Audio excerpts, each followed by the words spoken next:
প্রিয় বন্ধুগণ, আমি হোসেন গাজী দেশ বাঁচাও সামাজিক কমিটির রাজ্য সম্পাদক এবং একজন মানবাধিকার কর্মী হিসাবে, বাংলার একজন সচেতন নাগরিক হিসাবে আজ 21শে জুলাই 2026 বড্ড ভাবতে অবাক লাগছে।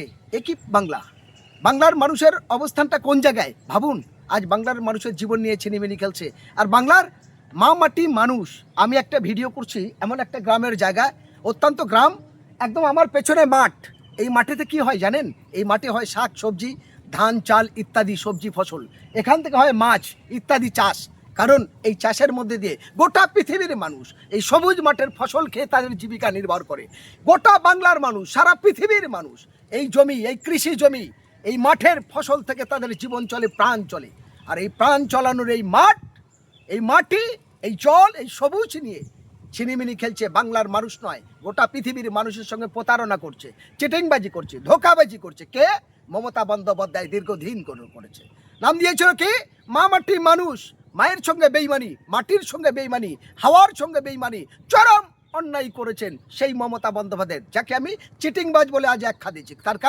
তার কারণটা কি জানেন? আমরা জানি 33 বছর আগে যখন উনি যুব কংগ্রেসের নেত্রী ছিলেন, সেই সময় বামপন্থ পিরিয়ডে নাকি গুলি চলেছিল, সেখানে নাকি 9 জন কি 11 জন শহীদ হয়েছিল। তাদের নামে, শহীদ পরিবারের নামে প্রতি বছরে 21শে জুলাই শহীদ দিবস পালন করেন। ভালো কথা, মেনে নিলাম। আপনি শহীদ পরিবারের ইনসাফ চান, বিচার চান, তাহলে সেই 33 বছর ধরে তাদের নিয়ে কেন রাজনীতি করলেন? তার পরিবার কি পেয়েছে? কেন তারা ন্যায় ইনসাফ পাবেন, কেন পেল না? আরে আপনি তো চিটিংবাজ, সবাই বাংলার মানুষ জানে। কারণ যে আপনাকে প্রাণ বাঁচিয়েছিল সে একজন মুসলমান, নাম তার সিরাজুল ইসলাম, বাড়ি তার উত্তর 24 পরগনা, পশ্চিমবঙ্গের রাজ্যে, ভারতবর্ষের পশ্চিমবঙ্গের উত্তর 24 পরগনা জেলায় তার বাড়ি, নাম সিরাজুল ইসলাম। এখনো পর্যন্ত ভাঙা টিনের বাড়িতে থাকে। যে মমতা ব্যানার্জির প্রাণ বাঁচিয়েছিল সেই সিরাজুল ইসলামের চাকরি চলে গেল। সেই সিরাজুল ইসলাম তার সরকারি আবাসন ঘর পেল না। আরে মমতা বন্দ্যোপাধ্যায়, তার দল এখন ভেঙে চুরমার। একটা কাঁচ উপর থেকে ফেলে দিলে ভেঙে যেমন চুরমার হয়ে যায়, আজ মমতা বন্দ্যোপাধ্যায় চুরমার হয়ে গেছে। পাপ কোনোদিন বাপকে ছাড়ে না, পাপ বাপকে ছাড়ে না, এটা সমাজের সব মানুষ জানে। মমতার বেইমানির জন্য আজ তার দল ভেঙে চুরমার খান হয়ে গেছে। আজ 21শে জুলাই বাংলা নয়, ভারতবর্ষের মানুষ ইতিহাসটা দেখবে। কি দেখবে? 4টে মঞ্চ আলাদা আলাদা। একটা করছে কলকাতা শহীদ মিনার, কংগ্রেস। হ্যাঁ, এই শহীদ পরিবারের মিটিং করার অধিকার আছে সেই কংগ্রেসই, তারা করছে। অপরদিকে অর্থ গদিয়ার ক্ষমতা লোটার জন্য মমতা বন্দ্যোপাধ্যায় নাটকীয় রাস্তায় নেমে পড়েছে। কে? একদিকে রীতিমতো তৃণমূল কংগ্রেস, একদিকে হচ্ছে কাকলি ঘোষ দস্তিদার, শাইনি ঘোষ সহ 20 জন এমপি, এনসিপিআই, যার নাম পশ্চিমবঙ্গের মানুষ জানে না, তারা করবে দিল্লি।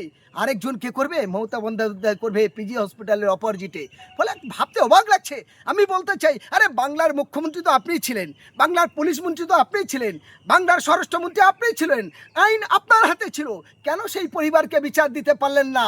মা মাটি মানুষের সঙ্গে কি চরম অন্যায় করেননি, বেইমানি করেননি? করেছেন। আমি হোসেন গাজী মানবাধিকার কর্মী হিসাবে ভারতবর্ষের মানুষকে বলতে চাই, শুধু নাগরিকদের বলতে চাই, মমতা ব্যানার্জি কেমন বেইমানি করেছেন আরও শুনবেন।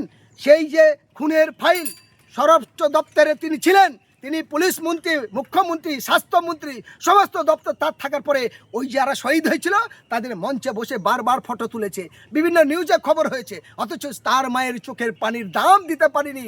কারণ যার নির্দেশে গুলিটা চলেছিল তার নাম মনীশ গুপ্তা।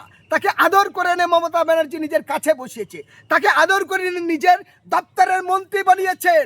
আজকের সেই মনীশ গুপ্তা বেঁচে আছে।